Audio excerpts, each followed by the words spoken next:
வணக்கம். ஆன்மீக செய்திகள். ஆத்தூர் கைலாசநாதர் கோவிலில் 54வது ஆண்டு ஆடிப்பூரம் விழாவையொட்டி 108 சங்காபிஷேகம் நடைபெற்றது. தொடர்ந்து மகா அபிஷேகம் செய்து அம்மன் வயிற்று பகுதியில் மஞ்சள் துணியில் தானியங்களை கட்டி பூஜை செய்தனர். 3000த்திற்கும் மேற்பட்ட வளையல் அலங்காரத்தில் காமாட்சி அம்மன் அருள் பாலித்தார். பக்தர்கள் அம்மனின் பக்தி பாடல்களை பாடினர். பக்தர்களுக்கு வளையல், மஞ்சள், தாலி கயிறு, குங்குமம் உள்ளிட்டவை பிரசாதமாக வழங்கப்பட்டது.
ஆத்தூர் பெரிய மாரியம்மன், உடையார்பாளையம் முத்து மாரியம்மன், விநாயகபுரம் சமயபுரத்து மாரியம்மன், புத்தூர் மாரியம்மன் உள்ளிட்ட அம்மன் கோவில்களில் ஆடிப்பூர விழாவையொட்டி வளையல் அணிவித்து வழிபாடு நடைபெற்றது. பக்தர்களுக்கு வளையல் பிரசாதமாக வழங்கப்பட்டது.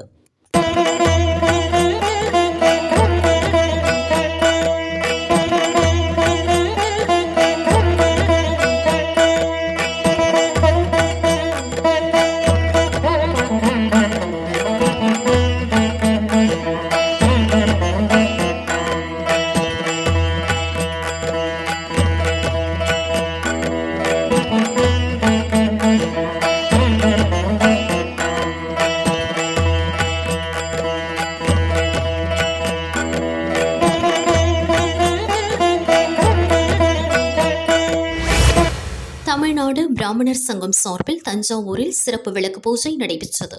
15ஆம் ஆண்டு விளக்கு பூஜையை முன்னிட்டு பெண்கள் மேலவீதி காமாட்சி அம்மன் கோவில் விநாயகர் சன்னதியில் இருந்து ஊர்வலமாக புறப்பட்டு பங்காரு காமாட்சி அம்மன் திருமண மண்டபத்தை அடைந்தனர்.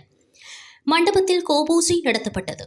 அதைத் தொடர்ந்து பருவமழை பெய்து விவசாயம் செழிக்கவும் மக்கள் நோய் நொடியின்றி வாழவும் உலக நன்மை வேண்டி 108 பெண்கள் சிறப்பு விளக்கு பூஜை செய்தனர். நிகழ்ச்சியில் பிராமணர் சங்கம் மாநில ஒருங்கிணைப்பாளர் ராமகிருஷ்ணன் உள்ளிட்ட பல நிர்வாகிகள் கலந்து கொண்டனர்.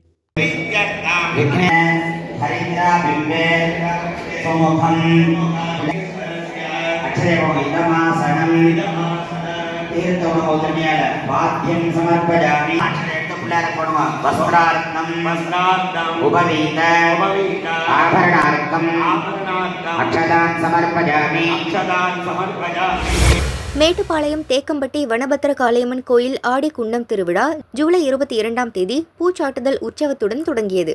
விழாவின் முக்கிய நிகழ்ச்சியாக குண்டம் இறங்கும் திருவிழா இன்று நடைபெற்றது. பவானி ஆற்றிலிருந்து அம்மன் கரகம் ஊர்வலமாக கொண்டு வரப்பட்டது. வனபத்திர காளியம்மனுக்கு 16 வகை வாசனை திரவியங்களால் சிறப்பு அபிஷேகம் செய்தனர். அக்னி குண்டத்திற்கு சிறப்பு பூஜைகள் செய்து தலைமை பூசாரி நவீன்குமார் முதலில் குண்டம் இறங்கினார். அதைத் தொடர்ந்து ஆயிரக்கணக்கான பக்தர்கள் குண்டம் இறங்கி நேர்த்திக்கடன் செலுத்தினர். நிகழ்ச்சியில் மேட்டுப்பாளையம் அதிமுக எம்எல்ஏ செல்வராஜ் உள்ளிட்ட திரளான பக்தர்கள் அம்மனை தரிசித்து மனம் உருகினர்.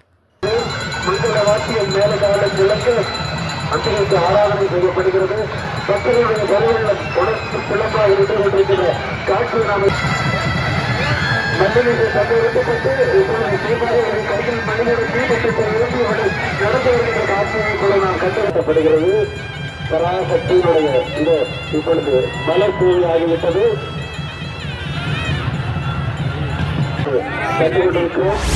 திருவாரூர் சேந்தமங்கலம் தட்சிண காளியம்மன் கோயில் ஆடிப்பூர திருவிழா ஜூலை 16ஆம் தேதி காப்பு கட்டுதலுடன் துவங்கியது.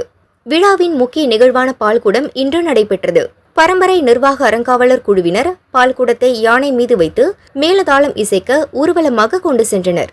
அதைத் தொடர்ந்து ஆயிரக்கணக்கான பக்தர்கள் பால்குடம் எடுத்து நேர்த்திக்கடன் செலுத்தினர். தேரடி பழனியாண்டவர் கோயிலில் துவங்கிய ஊர்வலம் காளியம்மன் கோயிலை வந்தடைந்தது. அம்மனுக்கு சிறப்பு பாலாபிஷேகம் மற்றும் அலங்காரம் நடைபெற்றது. மகா தீபாரதனை காட்டப்பட்டது. பக்தர்கள் ஓம் சக்தி கோஷம் முழங்க அம்மனை தரிசித்தனர்.